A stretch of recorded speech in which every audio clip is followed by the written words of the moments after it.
अखंडमंडलाकारं व्याप्तं येन चराचरं तत्पदं दर्शितं येन तस्मै श्री गुरुवे नमः।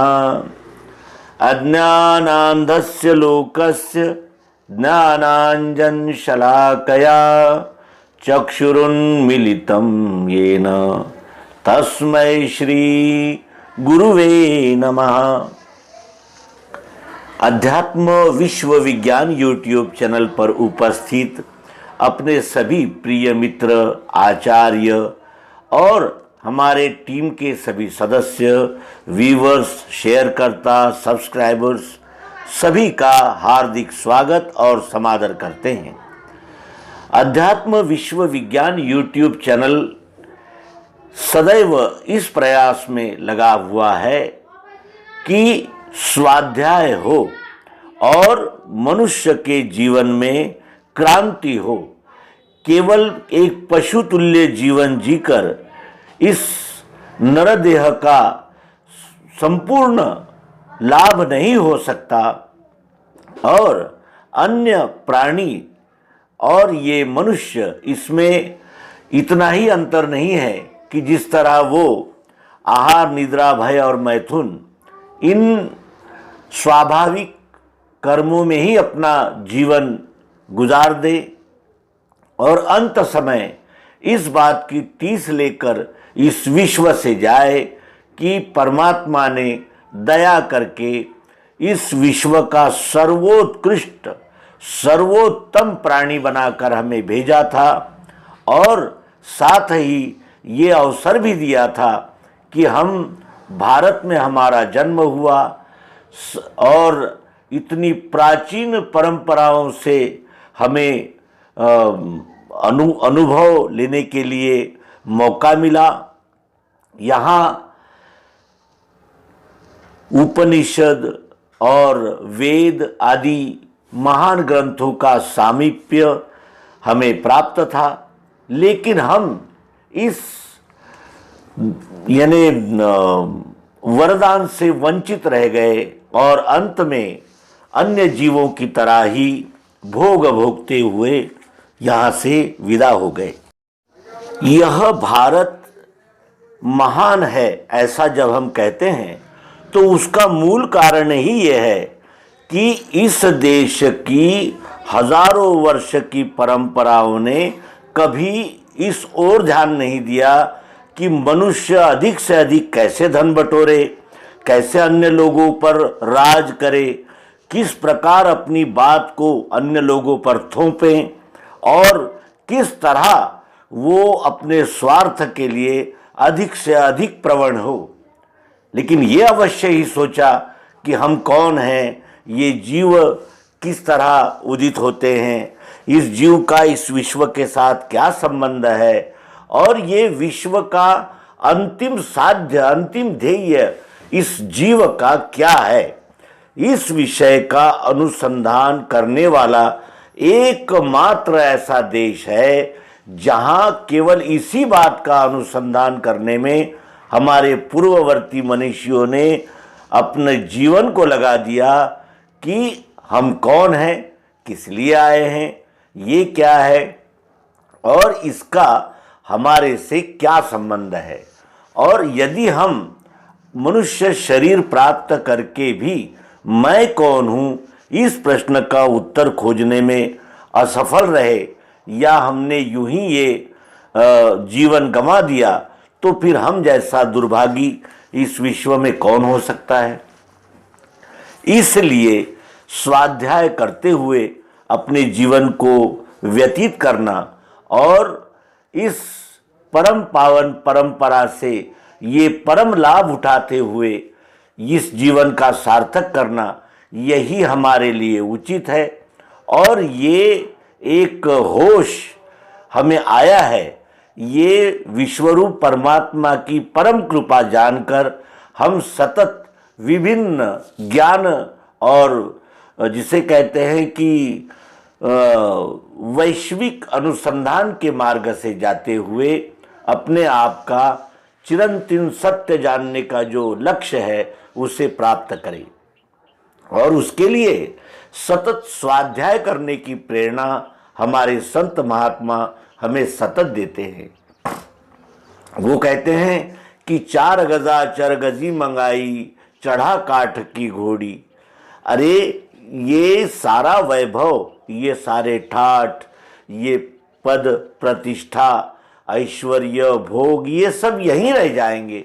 तुम जिस तरह आए थे उसी तरह चले जाओगे, लेकिन जाने से पूर्व तुम अपना जो जिसे ले जाना है उन बातों पर ध्यान रखो, उन बातों को साध्य करने का प्रयास करो। तो हम लेके क्या जाते हैं? अगर हम ध्यान पूर्वक देखें हमारे जीवन के ही ओर, तो हमारे ध्यान में यह आता है कि हम यहाँ से केवल संस्कार लेकर ही जाते हैं, संस्कार के सिवाय हमारे पास कुछ ले जाने के लिए नहीं है। और अपने जीवन की ओर देखते हैं तो ये ध्यान में आता है कि बालपन तो खेल कूद में चला जाता है, युवावस्था अपने जीवन को यानी अपने भविष्य को संवारने की चिंता में और अनेक प्रकार के यानी प्रलोभनों में निकल जाता है। रह गया फिर प्रौढ़त्व, तो प्रौढ़त्व में हमारे सामने कई जिम्मेदारियां और कई महत्वाकांक्षाएं ये उपस्थित होती है। उसके अनंतर जब वार्धक्य आता है तो फिर शरीर भी इस योग्य नहीं रहता कि हम किसी बात पर अनुसंधान करें या मन को एकाग्र करें, क्योंकि इंद्रियां शिथिल हो चुकी होती है और हमारा मन भी कुछ जिसे कहते हैं कि एक प्रकार से पुरानी बातों को ही दोहराने में लगा रहता है। बुद्धि भी क्षीण हो जाती है, उसकी निर्णय क्षमता भी क्षीण हो जाती है। और इस प्रकार जब हमें बुढ़ापे में ये नज़र आने लगता है कि अब जाने का समय हो गया, तब जब हम अपनी झोली में देखते हैं तो हमें केवल पश्चाताप के आंसू ही हमारी झोली में नज़र आते हैं। इन सभी बातों का यदि हमने सारा सार, जिसे कहते हैं कि समर्पक दृष्टि से अगर विचार किया, तो हमारे ध्यान में आता है कि अब भी समय है, अजहू चेत गवार। और इस बची हुई जिंदगी का, ये बची हुई सांसों का परम लाभ यही जानकर कि हम अपने यानी पूर्वापार चले आ रहे हुए ज्ञान, विज्ञान, विद्या को पुनः प्राप्त करें, फिर उसे पुनर्जीवित करें और अपने आप में ही चिंतन मनन निधि ध्यासन के द्वारा उसको आत्मसात करें और उनमें कहा हुआ जो परम सिद्धांत है उसका यानी अनुसरण करें और उस सिद्धांत के प्रकाश में अपने जीवन को सार्थक करने का प्रयास करें। तो मित्रों, आज से ये नई श्रृंखला शुरू हो रही है, गीतामृत सार निरूपण। गीतामृत सार का निरूपण हम इसके पूर्व भी कर चुके हैं। ये मालिका अत्यंत लोकप्रिय हुई, आप सबको पसंद आई, लेकिन पुनः स्वाध्याय की दृष्टि से और हमारे प्रिय पाठकों के आग्रहानुसार पुनः प्रस्तुत करते हुए हमें अत्यंत प्रसन्नता हो रही है। किसी न किसी निमित्त से क्यों न हो, हम श्रीमद् भगवद गीता का अभ्यास सतत करते रहें और अंत काल में भाव जो जिसके मन बस जाए, उसी भावना शक्ति से वही रूप बन जाए। अंत समय में जैसे हमारे भाव होंगे उसी प्रकार हमारा आगामी जन्म होगा। ये जो श्रीमद् भगवद गीता ने सिद्धांत निरूपित किया है उसका अनुभव हम स्वाध्याय करते हुए लें और अपने आप को उस भाव तक पहुंचाए जिस भाव में फिर मेरा तेरा ये वो इस प्रकार का द्वैत समाप्त हो जाता है और सर्व ओर एक ही यानी नजर आता है, एक ही का अनुभव होता है, जिसमें से सब निर्माण हुए उसमें से ये 3.5 हाथ का देह भी निर्माण हुआ है।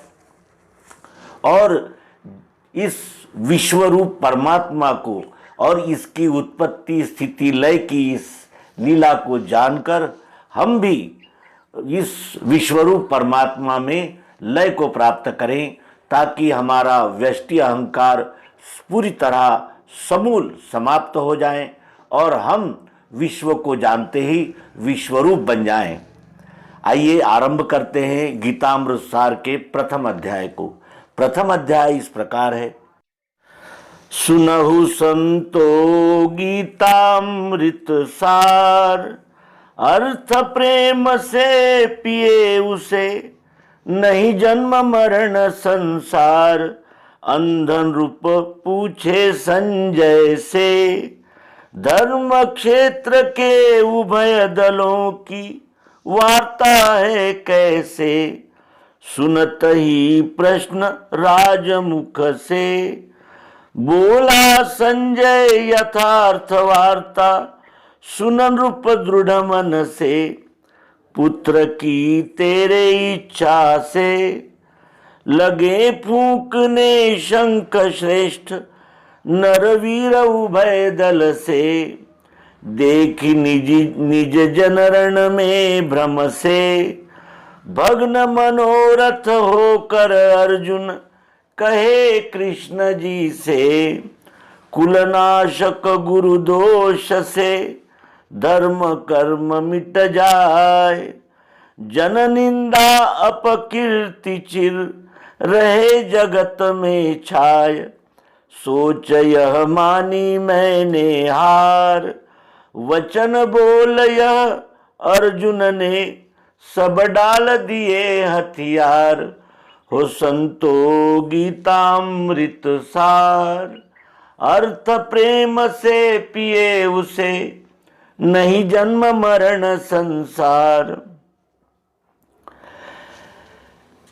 श्रीमद् भगवद गीतोपनिषद यह महाभारत के भीष्म पर्व में 18 अध्यायों की एक स्वतंत्र रचना है और इस रचना में भगवान श्री कृष्ण जी और अर्जुन का संवाद श्री वेद व्यास जी ने ग्रथित कर रखा है।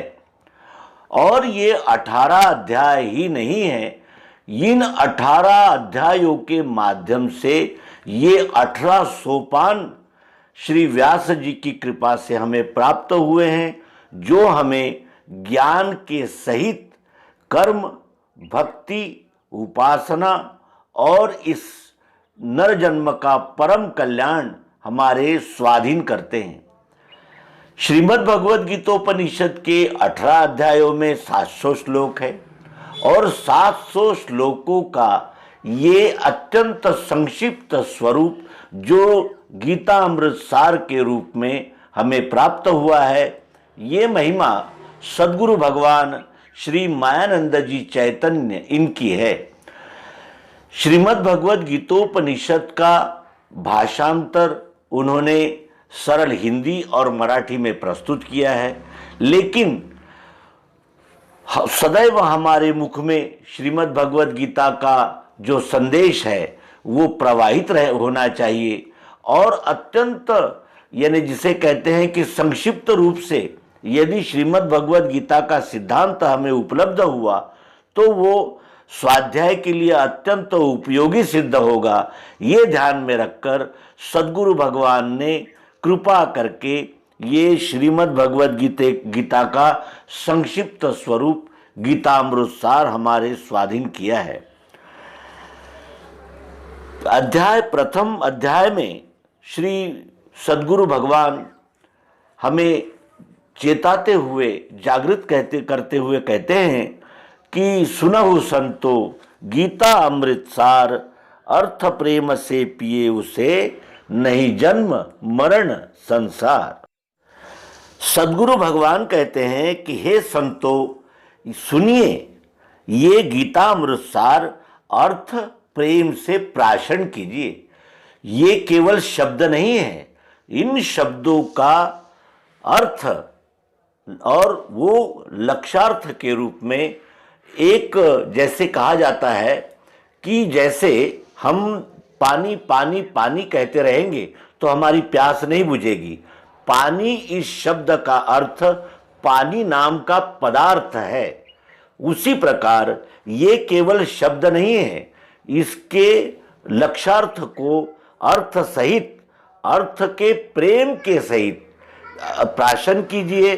और जब आप इस गीतामृत सार को अर्थ प्रेम से प्राशन करेंगे तो फिर जन्म मरण और इस सुख दुख लाभ हानि अच्छा बुरा इस प्रकार का जो संसरण जिसको संसार कहते हैं उसकी भी बाधा हमें नहीं हो सकती। सुनहु संतो गीता अमृत सार, अर्थ प्रेम से पिए उसे, नहीं जन्म मरण संसार। जन्म मरण की कल्पना से यदि हमें छूटना है और इस सतत रूपांतरण होने वाले इस संसार के लाभ हानि आदि झंझावातों के पार होना है, अपनी बुद्धि को स्थिर रखना है, तो हमें इस गीता अमृत सार को अर्थ प्रेम सहित प्राशन करना होगा। जन्म मरण की कल्पना तब तक विलीन नहीं हो सकती जब तक हम उस सिद्धांत को न जाने कि जन्म क्या है, मृत्यु क्या है, जन्म कैसे होता है, क्यों होता है, किन तत्वों से ये शरीर बना हुआ है, क्या हम केवल शरीर ही है या शरीर में उपस्थित कोई ऐसा तत्व है जो अविनाशी है, अज है, नित्य है, स्थायी है, अजन्मा है, पुराना है। क्या है ये जीवन, क्या है, हम कौन हैं, किस लिए आए हैं, इस प्रकार का जो बोध है, जो विवेक है, उसको धारण करते ही फिर हम जन्म मरण की इस यानी जिसे कहते हैं कि जन्म मरण रूपी अज्ञान से पार हो जाते हैं।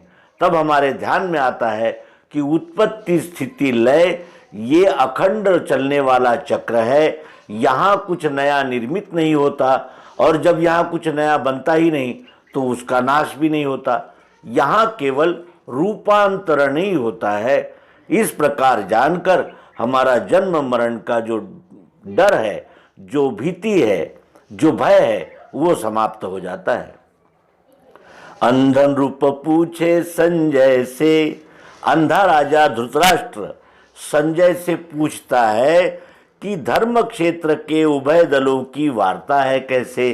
जो मेरे पुत्र यानी कौरव और पांडव ये कुरुक्षेत्र के रण में युद्ध के लिए गए हैं, उनकी वार्ता यानी वहां क्या हो रहा है ये मुझे आप कहिए।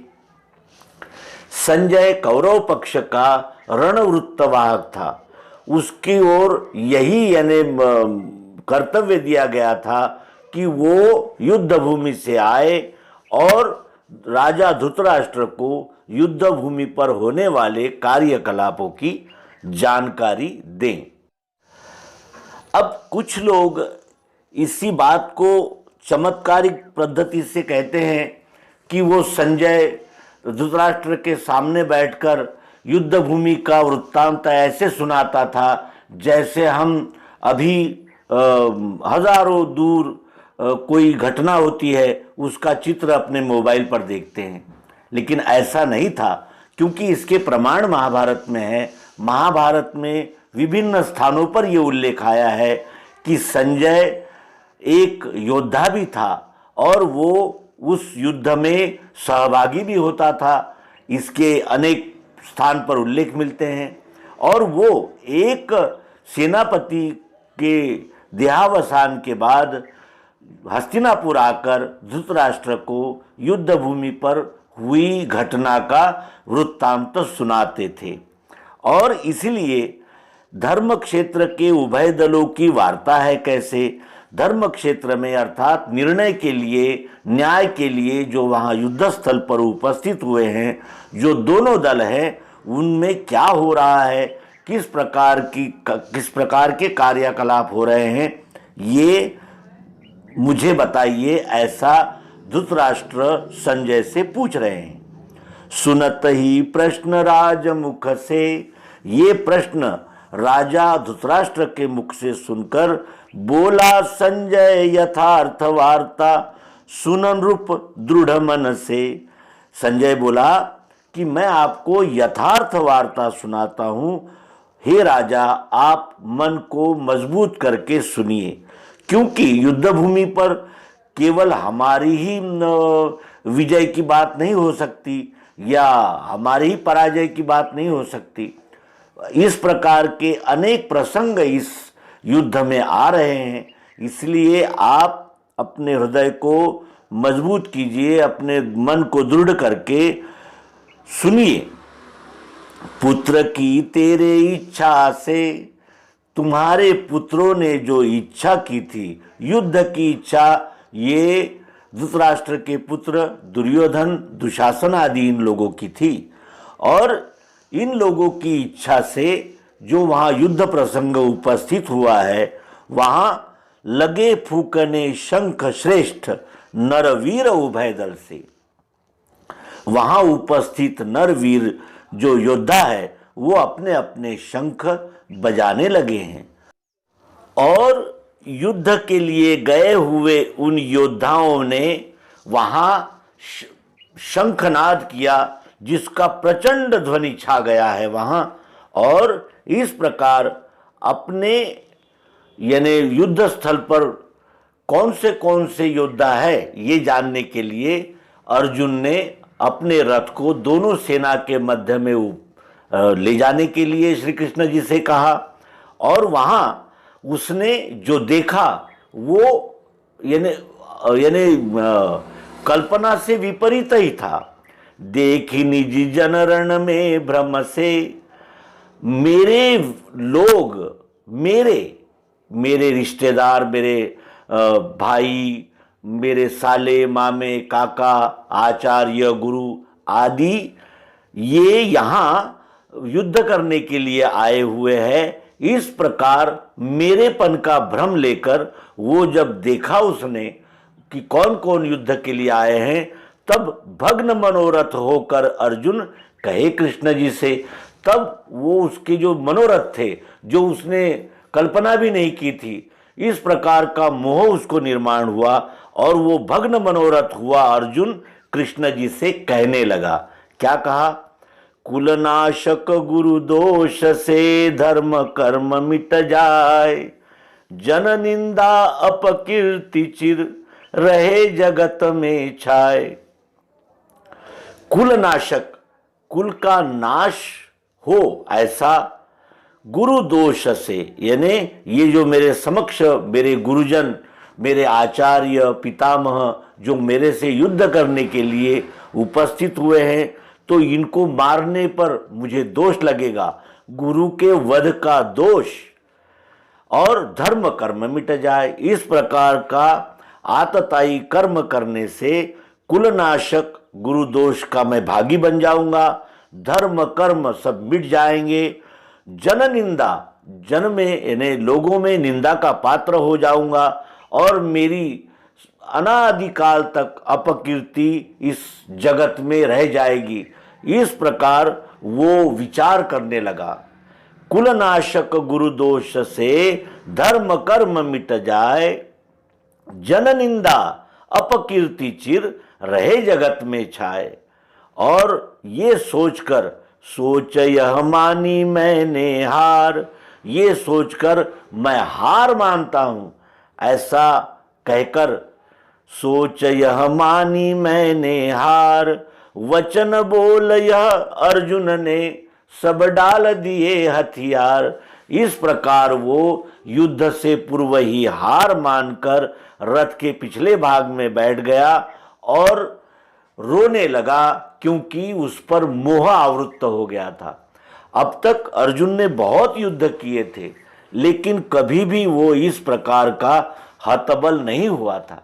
लेकिन जैसे ही उसने अपने लोगों को युद्ध भूमि पर उपस्थित देखा, उस पर मोह छा गया और मोहवश होकर अर्जुन ने अपना गांडीव नीचे रख दिया, रथ के पिछले भाग में बैठकर शोक करने लगा और कहने लगा कि मैं इन्हें नहीं मारूंगा और इन्हें मारकर धर्म कर्म का विनाश हो जाएगा, मैं गुरु दोष से लिप्त हो जाऊंगा और मेरा कुल ही समाप्त हो जाएगा। इस प्रकार का भीषण कर्म मैं नहीं करूंगा। इस प्रकार कहता हुआ वो रथ के पिछले भाग में शोकाकुल होकर बैठ गया। क्रमशः हम गीतामृत सार का रसास्वादन करेंगे। अपने सभी मित्रों से पुनः पुनः आग्रह पूर्वक प्रार्थना है कि वे श्रीमद् भगवद गीतोपनिषद के संक्षिप्त स्वरूप गीतामृत सार को अर्थ प्रेम से हम सब प्राशन करेंगे और इस स्वाध्याय को प्राप्त करके हम अपने जीवन को परम सार्थक की ओर प्रेरित करेंगे। इसी शुभ कामना, शुभ संकल्प को अपने सहित सबको देते हुए नर्मदे हर सद्गुरु भगवान की जय, विश्वरूप परमात्मा की जय। ओम शांति शांति शांति।